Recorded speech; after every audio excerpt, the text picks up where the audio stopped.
Communist आन्दोलनभित्र एउटा प्रवृत्ति बडो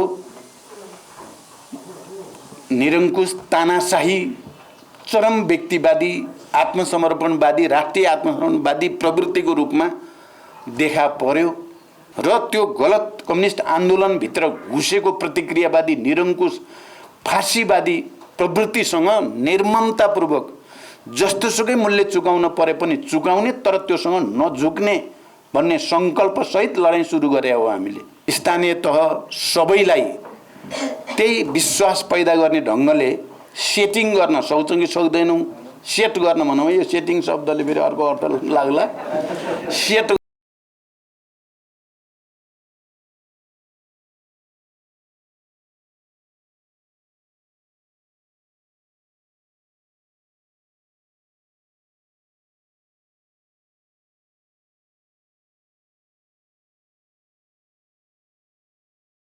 को शान्ति सम्झौता पछि भनौँ या यो सङ्घीय लोकतान्त्रिक गणतन्त्र पछि हामी कहीँ न कहीँ हाम्रो आफ्नै इतिहास, हाम्रो आफ्नै चरित्र, क्रान्तिकारी चरित्र र हाम्रो संस्कार, त्याग, तपस्या, बलिदान गर्ने अप्ठ्यारो काम आफूले जिम्मा लिन खोज्ने सजिलो चाहिँ अरू साथीहरूले गरून् भन्ने भावना हुन्थ्यो हिजो हाम्रो।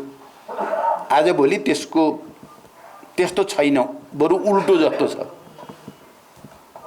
त्यहाँ यो संस्कार प्रवृत्तिका विरुद्ध सङ्घर्ष गर्न या चाहिँ देशको समग्र राजनीतिक सङ्घर्षको नेतृत्व हामीले फेरि पनि लिइराख्नलाई सबभन्दा पहिला त हामी आफै नै आत्मसमीक्षा गर्ने, आफैले एउटा नयाँ सङ्कल्प गर्ने, नयाँ प्रतिबद्धता आफै भित्र पैदा गर्ने आवश्यकता छ।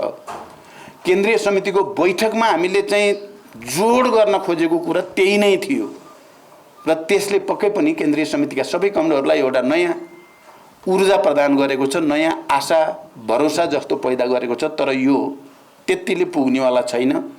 हामी राष्ट्रिय सम्मेलनसम्म गएर विचारलाई अझ बढी परिमार्जित गर्ने, अगाडि महाधिवेशनसम्म गएर अझ बढी गर्ने, किनकि हामीले गर्ने कुराको चाहिँ खालि नेपालमा मात्रै होइन, हामीले राम्रो गर्न सक्दा विचारलाई नयाँ ठाउँमा विकसित गर्न सक्दा त्यो नेपालको कम्युनिस्ट आन्दोलन, नेपालको राष्ट्रिय राजनीतिक आन्दोलन र अन्तर्राष्ट्रिय कम्युनिस्ट आन्दोलनलाई पनि ठुलो योगदान गर्न सक्ने सम्भावना हाम्रो पार्टीसँग छ।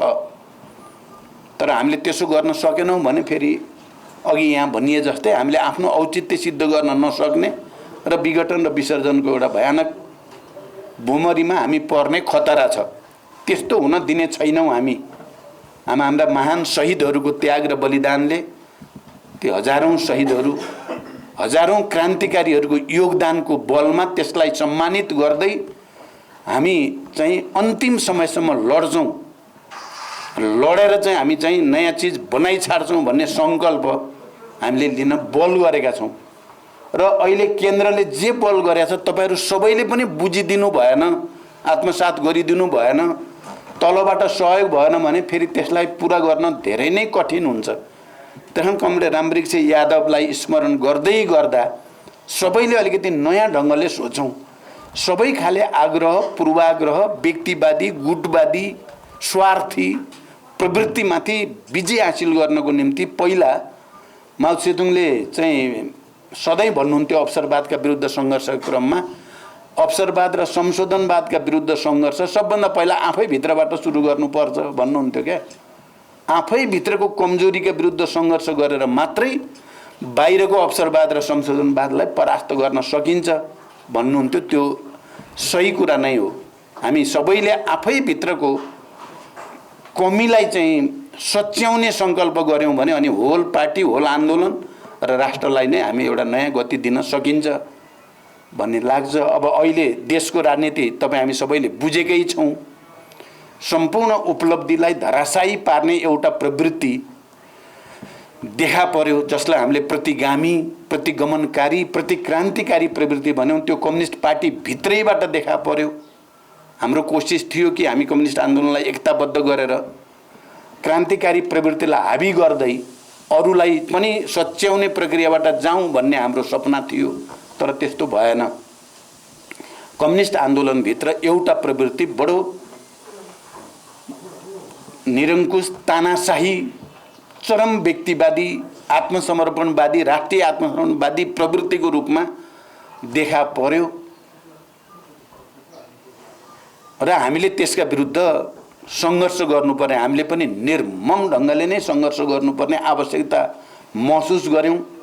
हामीले विद्रोह गर्नुपर्ने, त्यो प्रवृत्तिका विरुद्ध विद्रोह गर्नै पर्ने स्थिति देख्यौं र हामीले विद्रोह गर्यौं। हामीले अहिले गरेको पनि विद्रोह नै हो।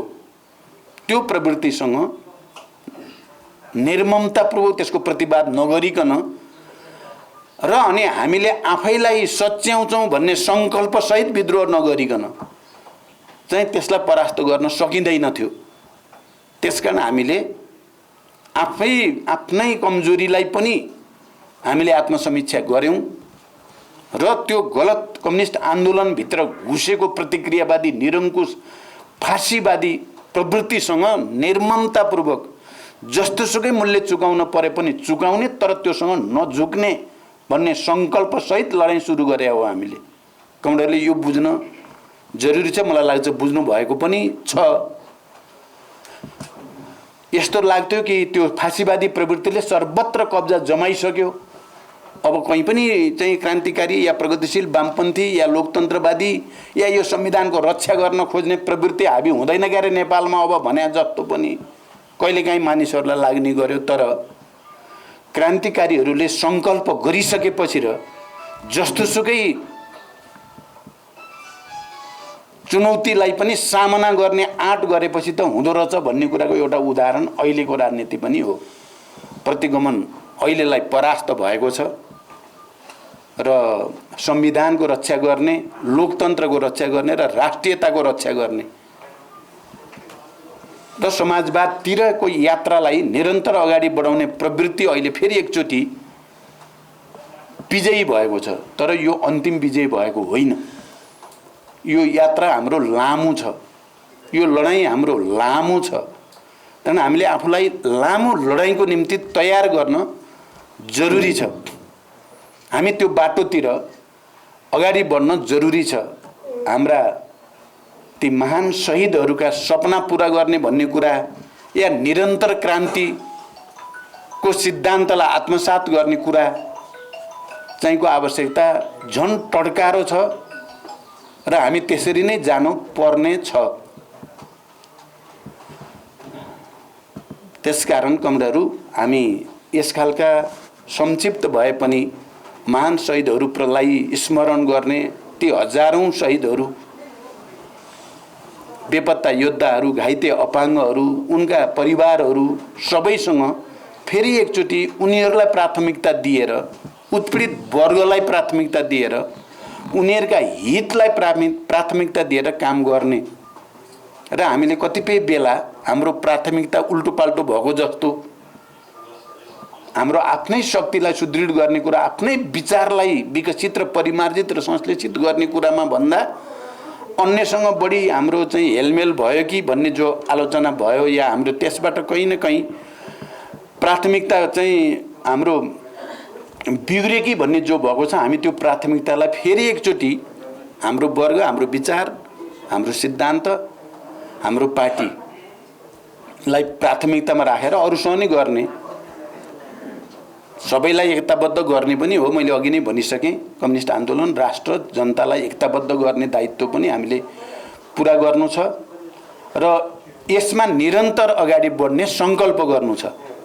अहिले अब हामी केन्द्रीय समितिले एक ढङ्गको चाहिँ ओरिएन्टेसन त बनायौँ, तर फेरि व्यवहारमा अब सङ्गठनमा हामीले कसरी कार्यविभाजनलाई त्यही अनुसार सेट गर्न सक्छौँ कि सक्दैनौँ, हामीले ठोस रूपमा चाहिँ प्रदेश, स्थानीय तह सबैलाई त्यही विश्वास पैदा गर्ने ढङ्गले सेटिङ गर्न सक्छौँ कि सक्दैनौँ। सेट गर्न भनौँ, यो सेटिङ शब्दले फेरि अर्को अर्थ लाग्ला। सेट गर्न सक्छौँ कि सक्दैनौँ भन्ने चुनौती हामीलाई छ। अब हामी लिडरसिपको कमरेडहरू अब हामी त्यसैमा केन्द्रित भएर लाग्दैछौँ। यही कमरेडहरूलाई फेरि एकचोटि जानकारी पनि गराउँदै र त्यो वातावरण बनाउन सबैको सहयोगको निम्ति पनि अपिल गर्दै अन्तिममा कमरेड रामवृक्ष यादव अनि शेखर यादव, कमरेड रामकुमारी यादव लगायत हजारौं शहीदहरूप्रति श्रद्धाञ्जली भन्दै म आफ्नो भनाइ टुङ्ग्याउँछु। धन्यवाद। अभिवादन।